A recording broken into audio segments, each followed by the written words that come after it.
What's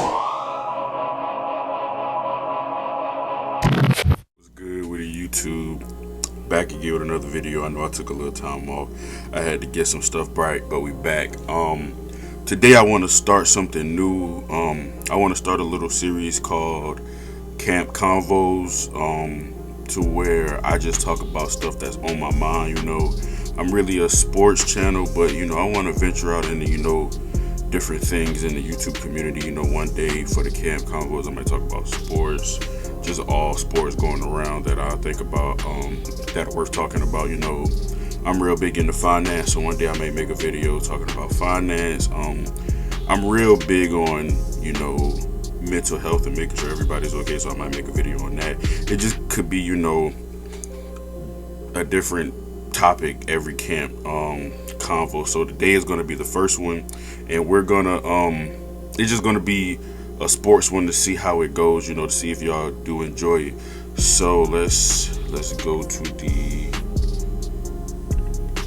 first one. So today's Camp Convo episode 1, it's just sports in general, college football, college basketball, NFL, NBA. We're just gonna talk about those things, what's been on my mind. So first I want to talk about college basketball. As you know, the first 2 weeks of college basketball have just passed, and what was on my mind from that was the competition between the number 1 and number 2 consensus pick, Paolo and Chet Holmgren. Those two are really like that.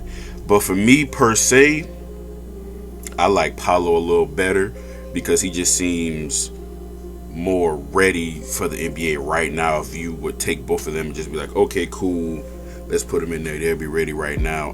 But I think Chet has the higher well, I wouldn't even say higher ceiling. I would say the potential that Chet has is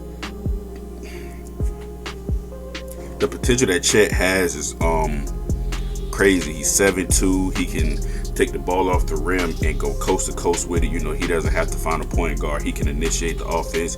He could, get in that mid-range work. He could even shoot the three.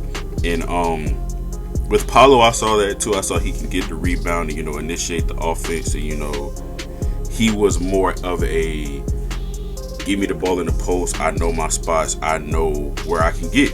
And through their first couple of games, Paolo has been very consistent. It was, I think, 2 games, or maybe 1, Chet put up 2, but, his teammate Drew Timmy was going crazy. So we'll see. It's too early in the season to really gauge, if one could go number 1, if somebody else like Patrick Baldwin Jr. could jump up, Jabari Smith, even Jaden Hardy. He's been killing it in the G League, so we'll see how that goes through March Madness, and see when draft time comes up who had the better resume in college. So now we can get to the NBA. Let's talk about my favorite team, the Chicago Bulls. It's crazy because one of my boys asked me who my favorite team was, and I have never thought, it would come to the day where I'm like, I'm a Bulls fan. I've been a Bulls fan. And somebody told me I was lying. I didn't think we had that much of a bandwagon now to where people think you lying if you tell them you're a Bulls fan. But I've been a Bulls fan for as long as I can remember. I'd say from about 2011. I think that's when I first got in middle school.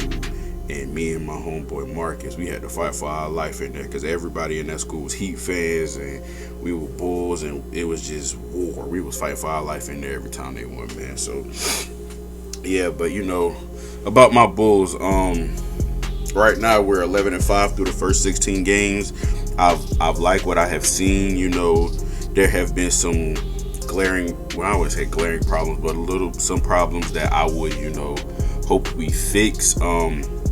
A main one is when we're switching defenses. It seems like sometimes the switches confuse some players, and we always end up leaving somebody open. But I guess that's normal NBA basketball in a sense. But I can say we give up a lot of open threes, especially against the Nuggets last night. We gave up a lot of open shots, and we gave up a lot of open shots against the Warriors too. That's why we got smoosh smacked against them. But it's cool. I like what I have seen though from going from the team where Campaign, Shaq Harrison, and Cristiano Felicio, we had Paul Zipsa. That was the team, and they were starting some nights when Zach, had COVID. Zach got hurt. We got Vucevic. Then that's when Zach got COVID. Going from those teams and the teams before that to where we had Nate Robinson because Derrick Rose were hurt. Jimmy Butler was our best player. Then we switched. We got Jimmy and D Wade and Ron. Coming from where we were to where we are now, it's relieving to finally be like, okay, my team is actually back to contention, and it's a good time for me. It's a great time for me right now. But we are 11-5. We easily could have scratched 2 of those losses. We could have scratched the Knicks loss off.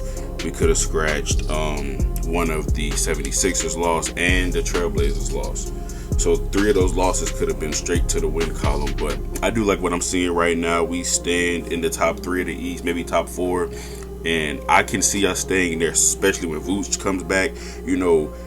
He was a glaring missing piece when COVID happened. Because, when he was there, everybody was like, oh, he's struggling. He can't find his shot.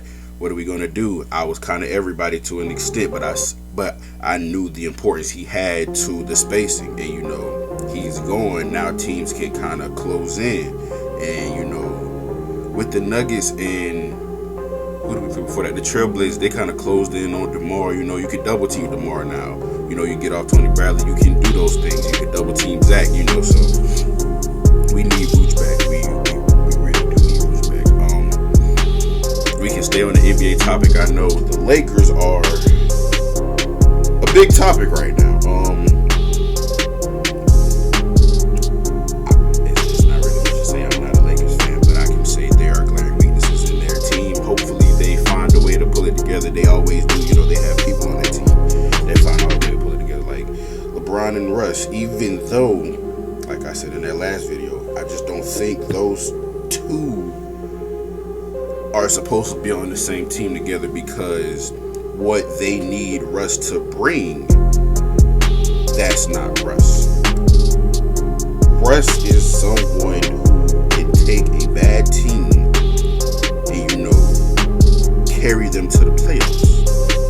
When you have Anthony Davis and LeBron, you kind of become the third fiddle, and it's like, well, I don't need to do that carrying anymore. I gotta be the third fiddle. But Russ has never been the third fiddle in his life, so it's gonna be hard. But I hope they turn it around. I want to see the top teams battle it out while everyone's healthy and everything. And we can stay on the NBA. Steph is going crazy. My MVP pick, Giannis, just had a 47-point game against the Lakers. Big home bop. He has been steadily great this season, but Steph has been on another level. One thing I want to say is, please, people, watch Steph Curry's greatness, because he's not gonna be in the league for the next 15 years. For people, people who hate Steph. This even for any player. I was watching King of the Fourth Quarter's video, and what he said made sense. Don't hate watching players so much to the point where you just miss their greatness, and then when they're gone, you're like, well, dang. I miss Stephen Curry whole slate of 3 years in a row. He was just putting up 30 on magnificent shooting splits and carrying his team. Don't do that. But like I was saying, with him and Giannis, Giannis is still my pick, but Curry is miles ahead. Miles ahead of everybody right now in the MVP race, and he's just been going crazy. I guess we can switch it up to the NFL right now. My team, the Carolina Panthers, we got our Superman back. And I was very excited because the year I became a Panthers fan, it was right before the draft, and we drafted Cam Newton. And Cam Newton has just been always, my favorite player. Other than Adrian Peterson, Cam Newton has always been my favorite player in the league, and he always been my favorite quarterback. And when we let him go, it didn't make much sense to me in the sense of we were letting him go, but we bought Teddy in, and we had to make a whole new offensive scheme. And then it didn't work for him because COVID happened. He didn't have a full training camp. And then they were like, okay, well, Teddy's going, we bring in Sam. And I'm the type, I never like to give up on young prospects after, they're first. But I'm not the type to give up on young players too quick.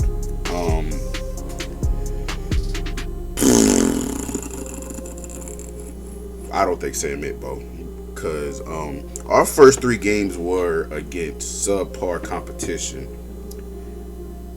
I mean, we played the Jets and the Texans. They not good. Like our first, but even in those wins, you could see like glaring problems that could come to the future and be detrimental. I remember it was one play, I think it was against the Texans. He was getting sacked, and he just tossed it in front of D lineman. That's easy interception. The linebackers come up pick that. That's an easy pick 6. Luckily he dropped. But I saw that coming, and then it just went on throughout the rest of the games, and it got to a point where Matt Rule did bench him. He said it was for, he got injured and everything. But I think they were like, okay, well, he needs to sit out. PJ came in, we still lost the game.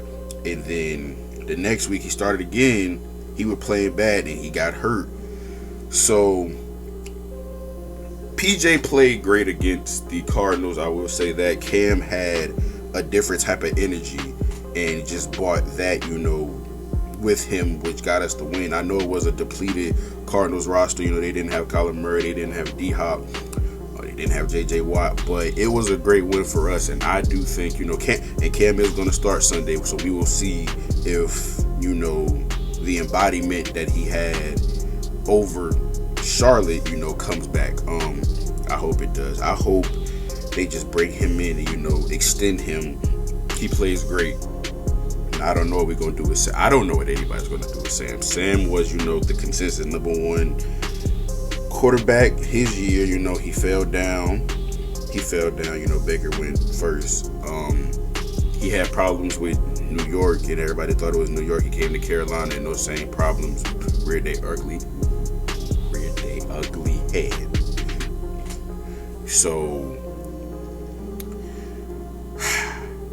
I don't know what's next for Sam. I don't know if Carolina's going to keep him as a backup, but I hope we find something to do with Sam. That's crazy. Everything else in the NFL. Patrick Mahomes finally got his swagger back. He finally came back. And that's really it. That's really it for the NFL. But I hope y'all enjoyed this first Camp Convo. I'm going to be back next week with episode 2. It might be about sports. It might be about, just something I want to talk about. Maybe finance in that way. Maybe mental health. Maybe just trying to talk to people and make sure they're okay. Make sure they get through this week. So we will see. But I hope y'all enjoyed the video. Please like, comment, subscribe. And I'll see y'all in the next one. We out.